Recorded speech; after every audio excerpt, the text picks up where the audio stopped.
Ok, bonsoir à tous et toutes. Alors ce soir, comme prévu, on parle de la croix des éléments, aussi appelée croix kabbalistique. On va faire un petit truc global, un petit tour global de tout ça, mais le but c'est surtout ce soir euh, de la compléter, parce qu'elle est très répandue dans les vidéos, dans les articles, dans plein de bouquins, cette croix des éléments, qu'on appelle aussi croix kabbalistique. Elle est très répandue, mais généralement, 9 fois sur 10, si ce n'est un peu plus, elle est incomplète. Alors c'est un peu dommage parce que la source qui a rendu publique la croix des éléments, hein, qui l'a rendue exotérique,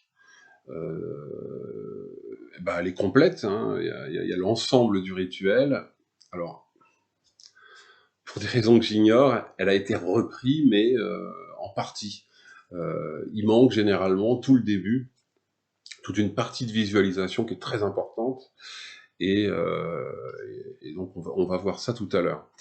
Alors quand je parle de source pour cette croix des éléments, euh, alors il n'y en a pas qu'une, hein, et comme d'habitude, hein, mais euh, la source principale de cette croix des éléments telle qu'elle est pratiquée désormais, c'est la Golden Dawn, et elle a été rendue exotérique par les publications d'Israël Regardi, qui était donc un membre de la Golden Dawn, qui a aussi été un secrétaire d'Aleister Crowley, et c'est le premier à avoir sorti des ouvrages sur les rituels de la Golden Dawn, et à les rendre donc exotériques, à les diffuser. Et la croix des éléments vient essentiellement de là. Même si, on va le voir, on va en parler justement des débats qui existent autour de ce rituel, même si il y a des petites différences. Alors généralement, cette croix des éléments, elle sert en ouverture et en fermeture des rituels, mais elle a clairement pour but finalement d'élever le niveau de conscience. On va voir pourquoi et dans quelle direction. Hein, donc je vais faire un résumé simplifié. Hein, je vais fatalement simplifier un peu les choses parce qu'on pourra en parler beaucoup plus longuement. C'est pas le but. Tout en simplifiant, je vais tâcher de rendre tout ça complet, hein, néanmoins. Alors, la croix des éléments, son but, c'est l'équilibre entre les 4 éléments par rapport au 5e, l'esprit, l'akasha, plein d'autres noms. Hein, et donc, ça provoque plusieurs choses. D'une part, une augmentation de ce 5e élément, hein, du niveau de conscience vers l'esprit, vers l'akasha. Ça provoque une purification de chaque élément en soi, et puis surtout une augmentation et une clarification de l'aura, c'est-à-dire une destruction des vibrations négatives, etc. Le fonctionnement, c'est donc la force de Keter. Alors c'est très kabbalistique, hein, la croix des éléments, en tout cas telle que je la présente, même s'il en existe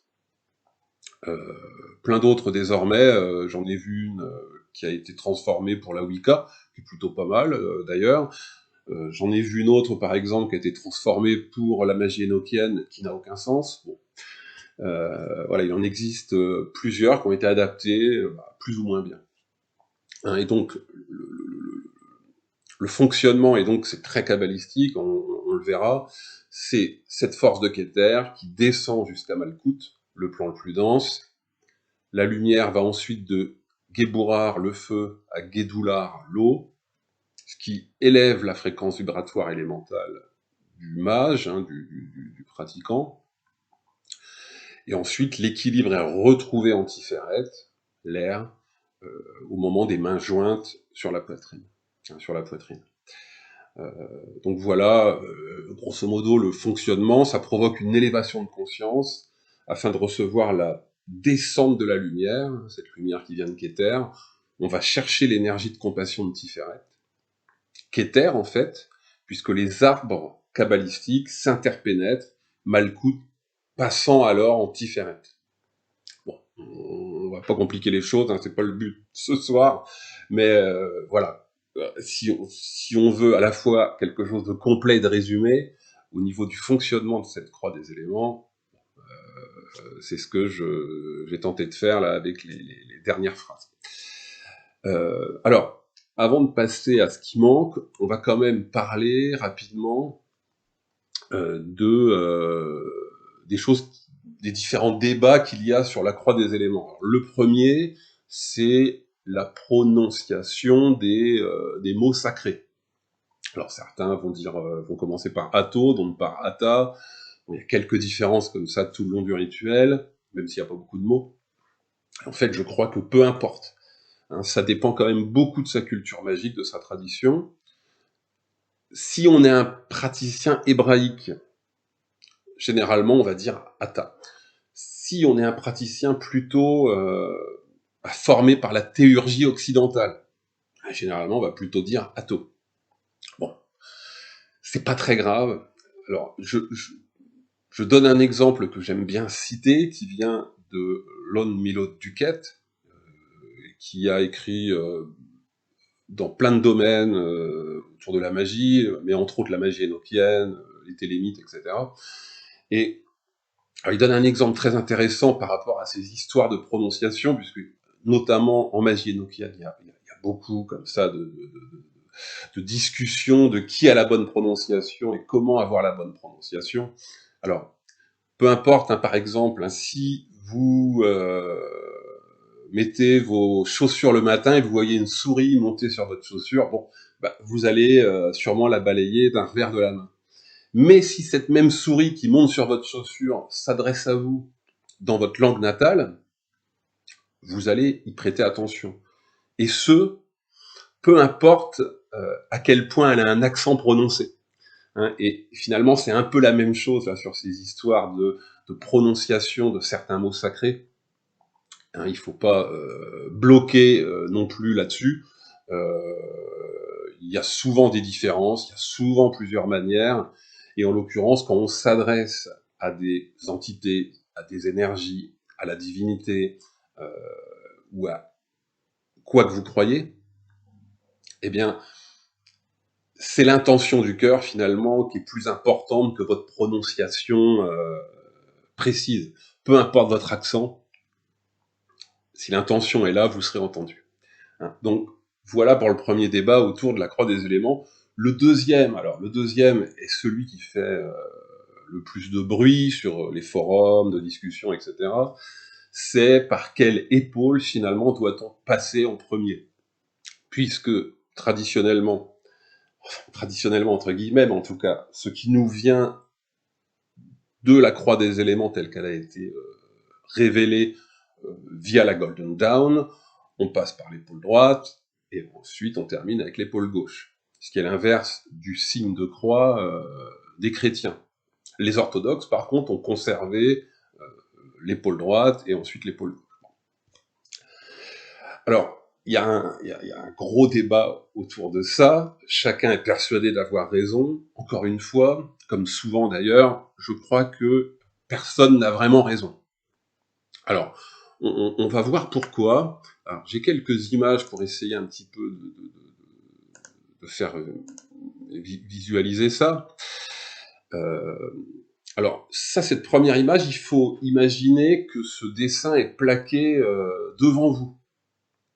Et vous avez bien, dans la tradition hermétique occidentale classique, on a bien l'eau sur l'épaule gauche, le feu sur l'épaule droite, et puis la rencontre sur le pilier du milieu de l'air, de la terre et de l'esprit.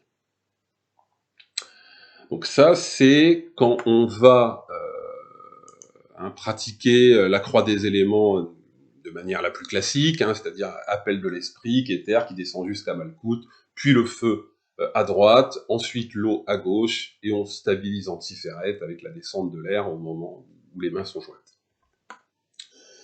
Bon, ça c'est la manière la plus classique. Et comme vous vous en doutez, ça dépend clairement de sa culture, de sa tradition. Les mages d'origine hébraïque, en l'occurrence, ne donnent pas de sens, de direction à l'arbre de vie. C'est-à-dire qu'il ne se pose pas la question de savoir si l'arbre de vie, l'arbre de la Kabbale, si c'est quelque chose qu'on regarde de face, de derrière, c'est quelque chose qui les importe peu finalement.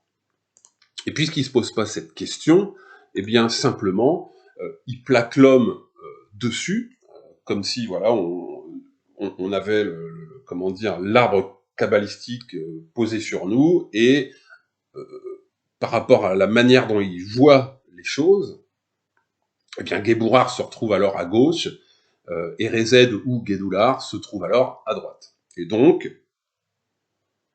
une partie de cette traduction hébraïque termine la croix des éléments par l'épaule droite. Mais tout simplement parce qu'ils ne visualisent pas l'arbre de la Kabbale de la même manière que nous.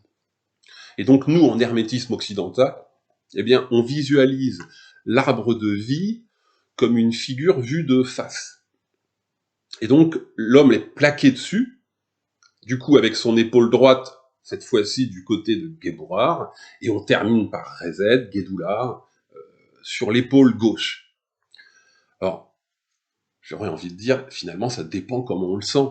Hein, si il est évident pour nous de comment dire, de visualiser l'arbre de vie comme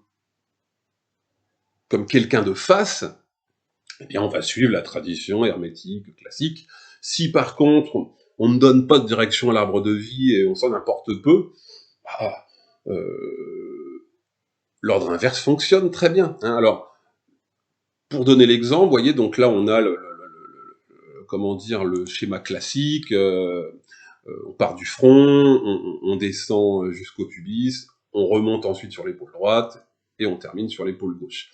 Et si je colle comme ça un arbre de vie dessus, eh bien, dans la tradition hermétique occidentale, l'homme est plaqué comme ça sur l'arbre de vie de cette manière-là, et donc on voit bien que sur l'épaule droite, hein, le troisième mouvement, eh ben, c'est bien Guébourar qui a lieu. Et il termine ensuite par Rézed, Guédoular, sur l'épaule gauche. Donc voilà pourquoi essentiellement il y a ce débat entre épaule droite et épaule gauche, c'est simplement par rapport à la manière dont on plaque l'homme sur l'arbre de vie. C'est tout. Est-ce que je le plaque de face ou est-ce que je le plaque de dos ? C'est la seule chose qui entraîne finalement cette dissonance, ce débat autour de ce rituel.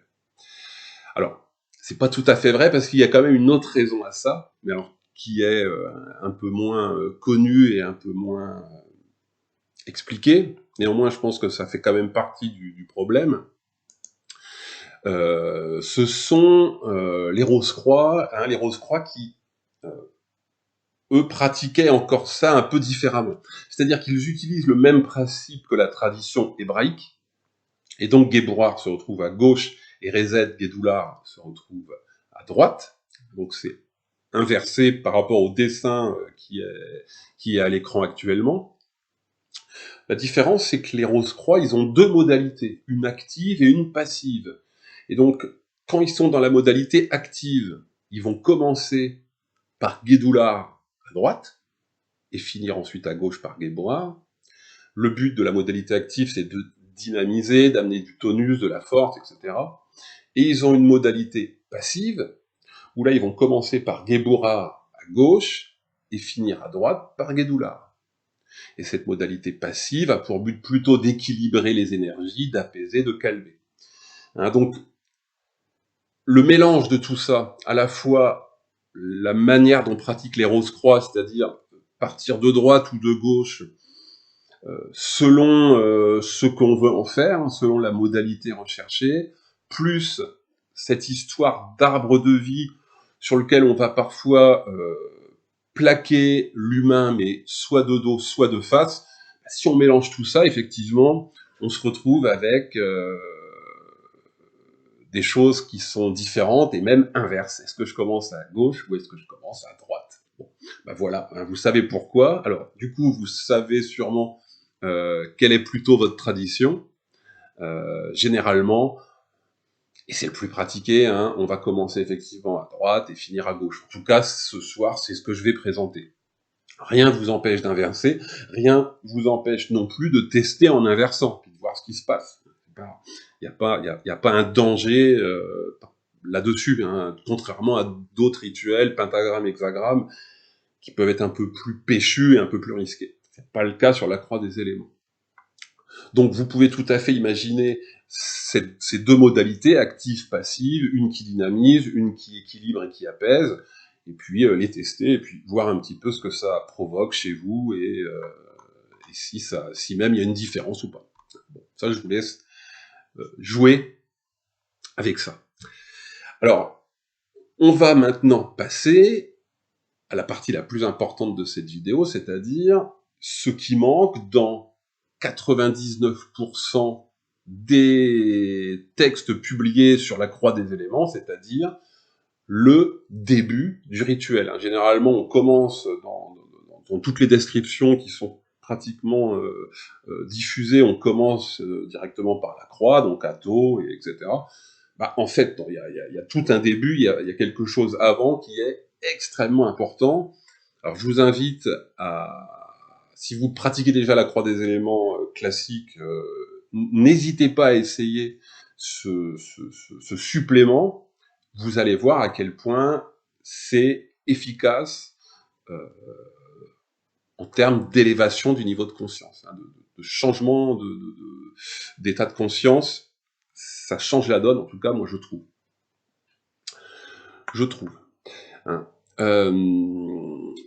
Je crois que je voulais aller directement là. Je fais un petit peu le tour de mes notes. J'ai toujours des notes un petit peu à droite à gauche pour pas oublier de vous dire tout ce que j'ai à vous dire. Alors, avant de commencer donc la croix des éléments, ce qui manque quasiment à chaque fois, c'est une visualisation. Donc vous allez fermer les yeux, généralement à pratiquer debout. On ferme les yeux, on lâche le mental, on se détend, on respire, on est calme, on lâche tout ce qui nous encombre dans notre vie quotidienne. Et puis, on va commencer à imaginer, à visualiser que l'on grandit. Qu'on grandit encore et encore, qu'on passe au-dessus des toits, qu'on passe au-dessus des nuages, qu'on arrive dans l'espace. Là, visualiser le soleil, visualiser la lune, par rapport aux endroits où ils sont censés être. Mais vous gardez toujours les pieds sur le globe terrestre, qui devient tout petit, et on peut continuer de grandir, au point d'avoir les galaxies qui orbitent autour de soi, de remplir l'univers tout entier. On prend le temps, on prend quelques minutes pour bien visualiser cette première partie, donc cette élévation de votre corps subtil dans l'espace, dans l'univers. Voilà, c'est une partie finalement qui est à chaque fois omise. Dans toutes les diffusions du rituel quasiment, on commence directement à la croix des éléments, au moment où on fait la croix, Atto, etc. C'est une erreur, il suffit de finalement retourner aux sources, aux diffusions, aux publications d'Israël Regardi pour retrouver le rituel complet, et notamment avec cette première visualisation qui est extrêmement importante. Moi, je trouve que ça change vraiment la donne en termes de niveau de conscience, d'état de conscience, de transe finalement. Et voilà, essayez, vous allez voir à quel point ça change les choses. Donc, une fois qu'on est comme ça, déployé dans l'univers, aussi haut que possible, on a toujours les pieds sur le globe terrestre, mais on est déployé dans l'espace, on est extrêmement grand. Alors, si vous n'avez pas de notion d'astronomie, n'hésitez pas à aller creuser un peu à quoi ressemble l'espace, quelle taille fait l'espace, etc. C'est passionnant. Je vous conseille au passage une chaîne qui s'appelle Balade Mentale, qui est vraiment passionnante, et ils sont assez géniaux dans la manière de vulgariser. Donc une fois que vous êtes en tout cas comme ça déployé dans l'espace, là vous pouvez commencer le rituel classique de cette croix des éléments. Donc la lumière blanche de Keter, vous la visualisez descendre depuis l'infini. Elle descend jusqu'au globe terrestre qui rougeoie, puis qui devient lumineux, et la lumière continue ensuite vers l'infini. Idem pour les épaules, qui sont remplies par la lumière qui vient de l'infini et qui continue sa route vers l'infini.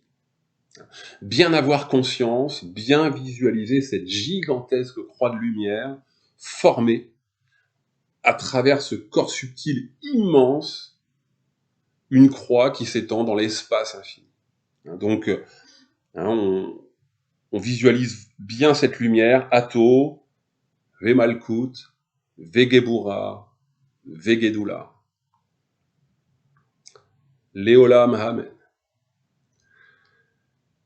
On va bien lentement pour visualiser tranquillement, on prend surtout son temps pour visualiser la descente de la lumière, la formation de la croix de la lumière. Ça, c'est vraiment des choses importantes. Prenez votre temps, visualisez, allez au-delà de la visualisation. Vous êtes dans l'espace et vous êtes formé, vous êtes rempli de cette croix de lumière qui nous vient de l'esprit, de Keter, de la divinité. Donc vous pouvez vibrer les mots, vous pouvez aussi les murmurer, on peut tout à fait vibrer en murmurant les mots. Hato, Vemalku. Ça fonctionne aussi. Et on peut même tout faire en visualisation, y compris les mots, les gestes, etc. Essayez, c'est un très bon exercice aussi et qui est extrêmement intéressant dans le ressenti. Mais sinon, classiquement, la voix va vibrer les mots. Imaginez que ces mots sont vibrés jusqu'au fond de l'univers. Pas besoin de parler fort, mais c'est vraiment cette visualisation, cette sensation d'envoyer les mots au fond et dans l'entièreté de l'univers, de l'espace. Une technique un peu plus avancée, ça va être d'imaginer les sphères de l'arbre de vie autour de soi et de vibrer les mots dans les sphères correspondantes. Et on peut répéter les mots plusieurs fois. On peut même aussi vibrer les mots sacrés lettre par lettre, au lieu de Hato, Ha, Te, Ho. Bon, voilà. Et essayez ces différentes modalités et puis gardez celle qui vous plaît le plus, qui colle le plus avec ce que vous avez envie de faire et par rapport au ressenti que vous avez. Et donc, une fois qu'on a terminé sa croix des éléments, eh bien, on reprend une taille normale, on redescend chez soi, dans son corps physique, en absorbant la croix de lumière en soi. On peut alors réouvrir les yeux et on peut fermer avec le signe du silence. Alors, main droite ou main gauche, il y a plusieurs écoles, ce n'est pas très très grave. Votre inconscient sait très bien ce que ça veut dire, ce geste. Donc voilà pour la croix des éléments telle qu'elle est réellement complète. Alors, je fais un ajout perso à cette croix des éléments. Je vais vous expliquer pourquoi. Alors, c'est-à-dire que après le Leolam Amen, je suis dans cette position et je rajoute, avec un mouvement en cercle des mains, le mot Yeshua. Yeshua. Alors, à quoi sert ce mot pour terminer le rituel? Eh bien, Yeshua, c'est la manifestation des 4 éléments. Plus encore, c'est la mise en mouvement des 4 éléments par l'Akasha.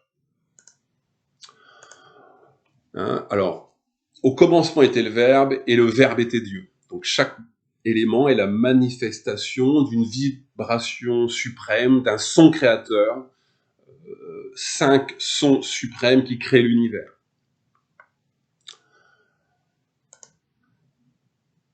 Shin, qui met en action l'esprit vivant, l'Akasha. Yod, qui met en action le feu. He, qui met en action l'air et non pas l'eau, dans certaines écoles. Bon, là, en l'occurrence, là, c'est l'air. Va, qui met en action l'eau. Et un autre E, qui met en action la terre, le contenant. Hein, donc là, on est sur des lettres hébraïques. Je suis pas assez calé comment dire, en langage hébraïque pour aller plus loin dans la description de tout ça. Hein, donc je vais m'en tenir là. Mais donc Shin, hein, on va retrouver entre guillemets là le son finalement propre à chacune de ces lettres, sh, i, e, oua, e. Donc ça nous donne deux mots, un avec et un sans Shin, donc yod, he, vav, e, que vous connaissez fatalement, le tétragrammaton, yeheve, mot qui évoque les quatre éléments, qui nous met en résonance avec l'univers tout entier, avec la divinité. Et si on rajoute Shin, la mise en action par l'esprit vivant, par l'akasha, eh bien, on obtient Yod, He, Shin, Va, He, Yeshua, ou plus classiquement, Yeshua, Jésus, donc en hébreu. Et là, on est sur la mise en mouvement par l'akasha des quatre éléments afin d'en permettre la manifestation sur tous les plans, physiques et subtils. Donc voilà pourquoi je rajoute ce Yeshua final, puisqu'on est sur une croix des éléments et on travaille clairement avec les éléments, avec ce rituel, eh bien c'est une mise en mouvement finale, une mise en action, afin qu'il soit réellement manifesté. Alors, parfois les gens tiquent un peu sur Yeshua, ça veut dire Jésus en hébreu, et certaines personnes, à tort, hein, mais comment dire, freinent des deux pieds dès qu'ils ont l'impression d'être dans la religion catholique. Peu importe, hein, pourquoi pas. Mais alors, du coup, j'ai imaginé ce qui pouvait être possible de faire autrement. Eh bien, si vous êtes plutôt finalement d'une autre tradition, vous pouvez utiliser le mantra Panchakshari, Om Namah Shivaya. Hein, donc, on est sur le même principe, hein, c'est-à-dire une mise en action, une mise en manifestation des quatre éléments par l'akasha, par l'esprit, hein, donc terre, eau, feu, air, akasha, Om Namah Shivaya, c'est finalement la même chose que Yeshua. Donc voilà, si vous êtes d'une autre tradition et vous voulez pratiquer la croix des éléments autrement, ce mantra indien fait parfaitement le job aussi. Pourquoi pas, hein. Donc voilà pour la croix des éléments. Je pense qu'on a fait le tour. Il y a quelque chose que je n'ai pas précisé, mais bon, généralement, hein, vous savez tous qu'on va le faire avec le signe de la bénédiction de la main droite, et on va faire ça face à l'Est. Classique. Bon.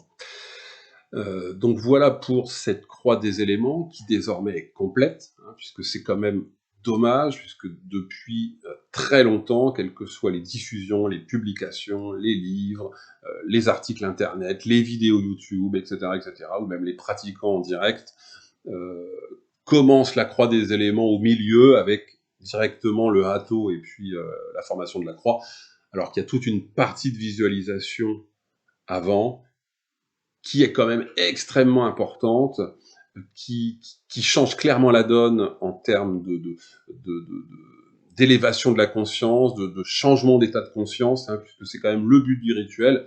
C'est un rituel d'ouverture et de fermeture avant de pratiquer autre chose. Et donc, il est idéal pour se mettre justement dans cet état de conscience modifié, dans cette transe nécessaire, et puis d'en sortir. Donc voilà, pratiquez-le, amusez-vous avec, faites des ajouts si vous le souhaitez, hein. Par exemple, j'ai vu que certains se visualisent montant dans l'espace avec un corps divinisé, un corps humanoïde, une tête de lion, des ailes, une lance, une épée, et pourquoi pas.